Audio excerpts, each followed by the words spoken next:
What's going on, everybody? Exclusive news story. So, diabetics who rely on glucose monitors are alarmed by recall linked to 7 deaths. A manufacturing problem in millions of Abbott glucose sensors have been tied to at least 7 deaths and hundreds of injuries worldwide. Michael Ford was not in good health, but his type 2 diabetes was manageable. His son, Devontae Ford, was a full-time caregiver bathing Michael, administering his medications, and dutifully responding to the clips and peaks in Michael's blood sugar. When the father and son woke one November morning in their Oakland, California home, a low blood sugar alert from Michael's Freestyle Libre 3 Plus sensor, a top-tier glucose monitoring system from medical manufacturer Abbott, Devontae did not question the reading. Instead, he did what doctors had instructed. He gave his dad fast-acting carbohydrates.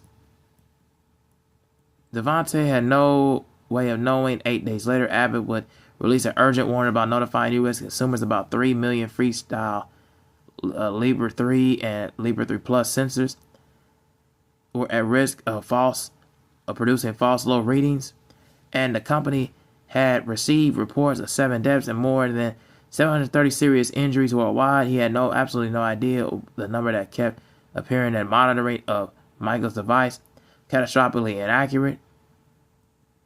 So when a cup of coffee with 2 spoonfuls of sugar barely raised Michael's blood sugar, Devontae brought him another, and the number of Michael's monitor edged up and then went back down. Normal glucose ranged around 70 to 180 milligrams per deciliter, with lower levels expected while fasting. Mystified that Michael's level kept hovering around 68 milligrams, Devontae gave him a cup of sweetened tea and a coffee, hoping that it could get the number up.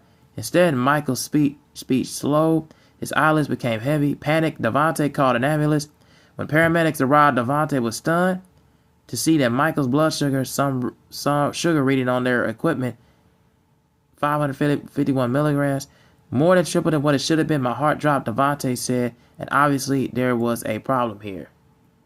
The discovery that Michael's blood sugar was not as low as the glucose monitor indicated it become to be.